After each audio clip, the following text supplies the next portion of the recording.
From Fox 8 Sports, this is the Overtime Podcast. From the Fox 8 studios in New Orleans, it's the Fox 8 Overtime Podcast. I'm Vasilios. That is Sean Fazende. Remember to like, subscribe, rate, and review. You guys can find us wherever you listen to and watch your podcast. If you're watching on YouTube right now, make sure you hit the little bell button right there. You get notified every time we upload a new podcast and every time we go live. Sean, happy Wednesday to third you. day in a row for a podcast. How about that? I almost said happy Friday. Yeah. Because we don't usually do three this early in the week, consecutively, that is. But anyway, happy Wednesday. And the Saints and Mickey Loomis had their end-of-season press conference today. It was a really long press conference today. It was, an hour? Over an hour? It was an hour, yeah. Yeah, so Mickey Loomis had a lot to say, and I kind of wanted to talk to you about that press conference today. Yeah, why don't we start with that? First off, our third straight podcast this week. As you said, we probably will not have one Friday unless something pressing happens and we need to break in. So this is our third and, for now, our final one this week. But back to the topic at hand again. Remember, like, share, rate, review. Let's get some subscribers in here. Let's get those subscriber numbers up a little bit so we can keep bringing you the content. All right. My impressions of the Mickey Loomis press conference today cannot start without talking about my impressions of Mickey Loomis himself in the press conference, which is usually the same script, pretty laid back, pretty stoic. That was not the case today. First off, is it finally over? The press conference, I mean, that's how long it dragged and dragged and dragged. My goodness, nearly an hour. And this is not on Mickey, some of my colleagues, y'all really need to understand when you're dragging those things out. Like, some of those people really just want to hear their own voice. It's like, my goodness, we're like, at the 45-minute mark, I'm like, oh, we're still going? We're still going here? We couldn't do my noon live shot. It was crazy. We thought we'd be done by 12:30. It was 12:58 when it was finally done. So yeah, why don't we kind of be a little more concise with our questions there, guys and girls. But anyway, back to the task at hand. The Mickey Loomis press conference. Mickey came in with an energy unlike him, but it wasn't like a natural energy. It was like almost like a nervous energy. Like his heart rate was elevated. You know what I'm saying? Yeah. Like almost like he had too much coffee. He was fidgety. He was kind of moving in his chair a little bit. He was chomping his gum. Like when he pulled that list out and he had in his back pocket, if you really look at it, he almost his hand kind of shakes when it touches the table. We're so used to the exact opposite of Mickey of him. We're so used to the exact opposite of that from him. He's usually too calm, too laid back, like he just woke up from a nap, like just unexcited. Like, oh, I got to do this again. Oh, well, not really saying too much and this and that. But today, Wednesday, for his personality, he was actually a little bit edgy. Like not like being a jerk, but like on edge. He was just he was a little edgy, borderline defensive, but I wouldn't go that far.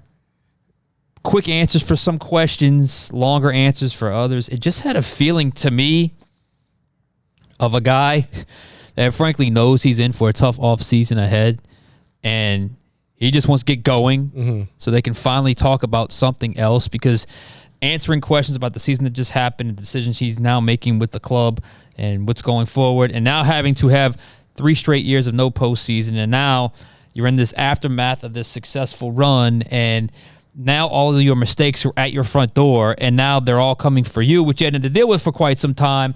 I think you can kind of tell from his body language that's on his mind. And honestly, that was my biggest takeaway. It was just how he just seemed like he just had a little awkward energy today. I don't know what else to say. I've never seen him chopping the gum. He said he was heebie-jeebies when you do it. He said he was like, because we go to check the microphone, we go to listen to the soundbite. Like I noticed it when it was.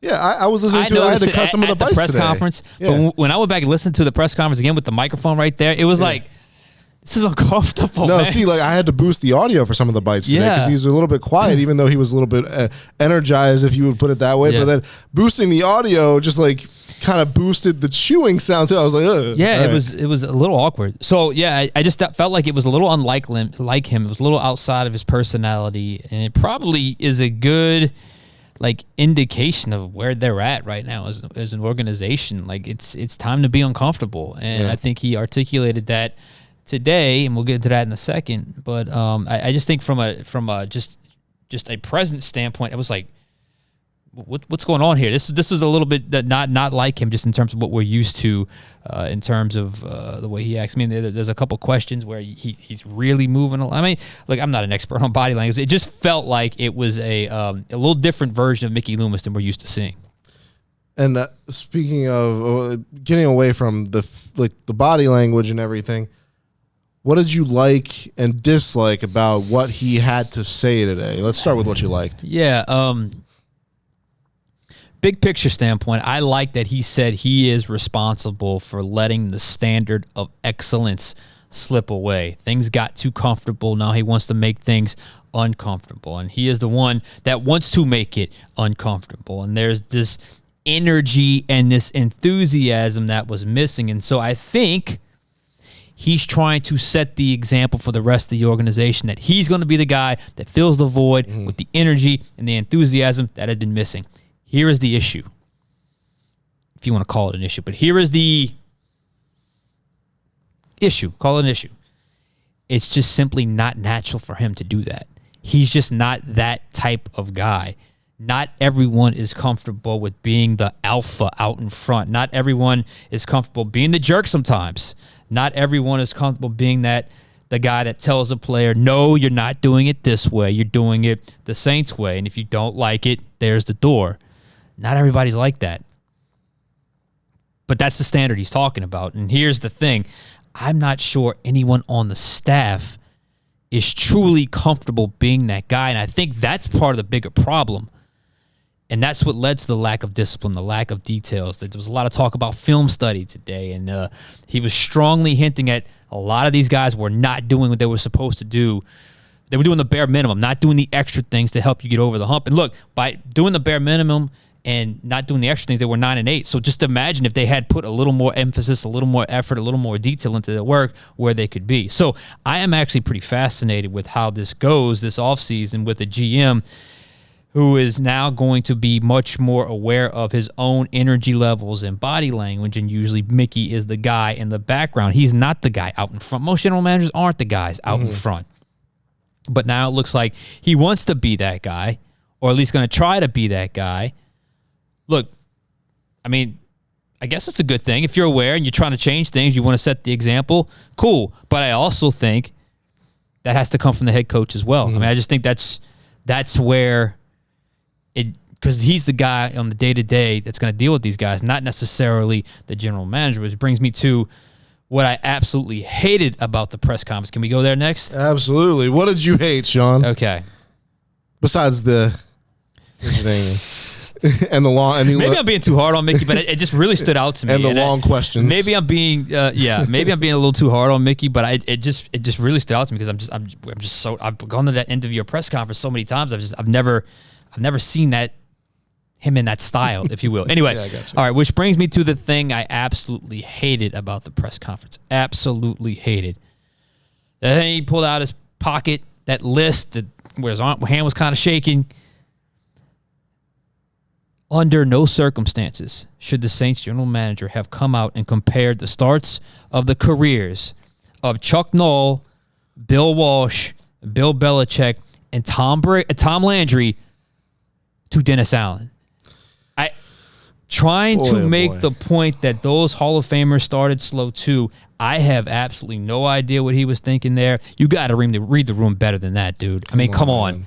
Come on, man. Like, that is not at all what anyone wants to hear, to compare your head coach, who has been 16 and 18, to Hall of Famers after a season where they disappointed yet again. But even then, Sean, I feel like he was acting like this was DA's first foray into head coaching. He's done it before. And the difference between he and the guys that he listed did not do it with an NFL team prior to him getting there. I mean, Bill Belichick, he was the head coach of Cleveland for a couple of years. That's what I'm saying. Like, it just missed the mark because this is his, he's been 4 full seasons and like let's call it 4 1/4 seasons because over that third season he was let go. So he's well into this head coaching thing and coordinator thing. He was a coordinator before that. So this is not like... This isn't new ground. This isn't new ground. That's the first thing. But you know what? I'm not even going to like dump on the guy for not firing Dennis Allen and wanting to support Dennis Allen. You know what? That's fine. He has every right to do that. But to go into a comparison with Hall of Fame coaches right now, you have got to read the room better than that. You have got to read the room better than that, which is usually something Mickey does fairly well, but it feels like this year he has struggled with that. Yeah. Struggled with optics and struggled with reading the room. And we've heard that sometimes on his radio show. Exactly. Truth is this. Nothing he would have said today about Dennis Allen would have pleased the fan base. But something like, tough season, he has to do better, but we believe he can turn the corner. We can turn the corner with him. We went from 7 wins to 9 wins, highlighting some of the things he did fairly well this year, which was the tangible improvement in wins and losses. Absolutely. Something like that. But no, man. Bringing up Hall of Fame, Super Bowl winning coaches today at the end of season press conference, it was just not the right approach. I mean, we're not talking about a guy that's got an extensive resume. We're talking about a guy that still has to prove himself as a head coach. And that's fine if you want to support your guy. Yeah. And look, he's a guy that's been with the Saints family for a long time. Fine. Absolutely. And look, I'll be honest, if I were in that chair, would it have been a direct slam dunk, easy call to say, nah, let's just cut bait? No, it wouldn't have been. But like there's got to be another way. He could have done just the boring, look, we're third year, we're going to see what he does. We're going to be patient with him, this and that. But to go into an awkward sort of like, and he was kind of uncomfortable reading the records of those coaches. I was just like, man, this is just not the way to go. And I'm still a little, did that really just happen? He just compared himself to Bill Walsh and Bill Belichick and Tom Landry and Chuck Noll. I know you're trying to ride for your guy, and I respect that, but that, to me, that missed the mark a little bit. So that was really where got a little weird, but I mean, it kind of is what it is, I guess, at this point. All right. Anything else from this presser stand out to you today, Sean? So we talked about the good, the bad. How about something in the middle there? Yeah, I mean, there was some newsworthy items. I thought he was pretty forthcoming with the Trevor Penning situation. You know, he was asked about Trevor Penning, and he straight up said we didn't do him any favors. He was pretty.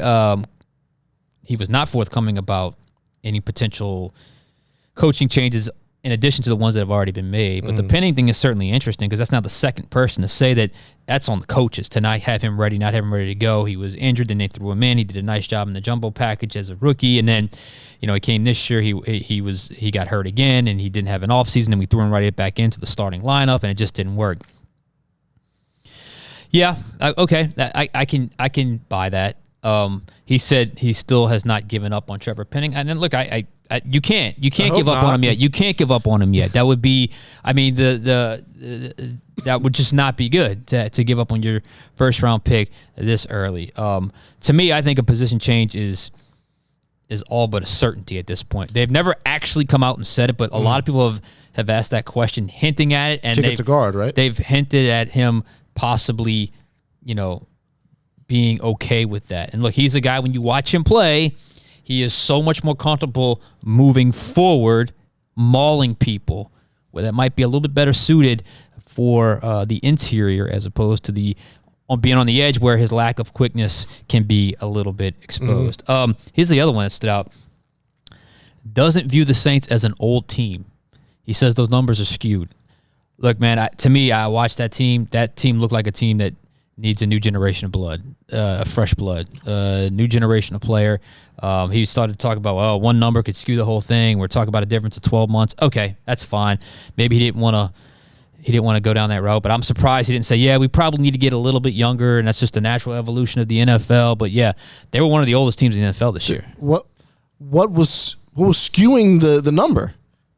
I don't know. If you have one or two guys that are a little higher in age. Yeah, I get it. I mean, you got Cam, you got DeMario, you got Tyron, you got Taysom, you got Derek Carr. I mean, you've got like I said, it was 10 or 11 guys over the age of 30 that they've been counting on. I feel like saying that the number skewed is a little funky, but anyway. Yeah, more stuff on a positive development, and I don't think he was lying about this or doing the kind of the kind of just smokescreen thing. He said there's positive development with Ryan Ramczyk. That's good. Because look, man, when he's healthy, we'll see how long he's going to be healthy and how long he can truly play on that knee. He's one of the best right tackles in football, and when his play declined this year, you saw the cumulative effect of the entire offensive line. He praised Doug Marrone. To me, that's an easy one for DA. I don't understand why you would even have to take time to consider that. I think Doug Marrone is one that's thank you for your service. Let's try to see if we can do something else with that. And then it was another thing. It was just kind of they were asking the new offensive coordinator, Derek Carr's input, whatever. Is that a thing? He said no. We're not going to ask for his approval, but the guys that they interview and want to get, obviously working with Derek Carr is going to be a huge part of that. I would have thought there would have been a little bit more collaboration given the investment they made in Derek Carr. So yeah, that was something else that sort of stood out to me. Judging by wild card weekend as well. Yeah, I mean, so that was something that really stood out to me. I understand you don't want to necessarily involve a player in a coaching search, but I just would have thought maybe we'll bounce a few ideas off of him. He'll give us what he recommends, whatever. But no, apparently at least not. Let him sit in the room. Speaking of, some names have popped in according to multiple reports, some guys they've requested interviews. Rams passing game coordinator Zach Robinson. It was funny. I remember interviewing him. I think is he a former quarterback? That name sounds familiar. I think I interviewed him at the Manning Passing Academy way long time ago. Ooh, you're dating yourself there, buddy. Seahawks. I may have my. You know what? I take that back. I think it's someone else. Now that I think about it. Not that I wouldn't date myself, because I date myself all the time. But as far as being older, Seahawks offensive coordinator Shane Waldron and Cincy quarterback coach Dan Pitcher, trying to work on some more names potentially to see where they're at. But that's 3 younger type coordinators. That's different scheme, different. Certainly, I think they all have connections in some sort of way to that Shanahan McVay sort of style. So I know Seahawks didn't run that style last year. I'd have to go back and really look at their offense. But nonetheless, some names are starting to trickle out, and I would expect a lot more. Maybe not a lot, but significant amount more over the next couple of days in terms of interviewing guys and getting this ready. He did say, Loomis, that they're not going to rush. They're going to take their time. He says one of the biggest issues the NFL has right now is rushing to make hires and fires, and they're not going to do that. They're going to be more patient with it. So whatever you got to do, you got to get that hire right. So take whatever time you need. You just got to get the right guy. Are you ready for divisional weekend? I am so ready. This is going to be great. It's got some really good matchups. I know you are. Your team is ready to go, playing the Houston Texans. If not now, when, Sil? Come on. Probably never do. It's time. This is the window. This is the window. Listen, if Lamar doesn't get it now, I'm starting to think he's just a great regular season quarterback. It's got to happen. And it's think about it like this too. You lose, you feel that way about Lamar. You're also probably losing your defensive coordinator and possibly your offensive coordinator as well. It's not going to be great for the Baltimore Ravens. Yeah. And then I love the other game, Bills Chiefs, and then in the NFC, Lions Bucks, and 49ers and Packers. They call this the best weekend of football all year, so I'm looking forward to it. It should be a great weekend, a divisional round this weekend. All right, for Sean Fazende, I'm Vasilios. This has been the Fox 8 Overtime Podcast. We'll catch you guys next time.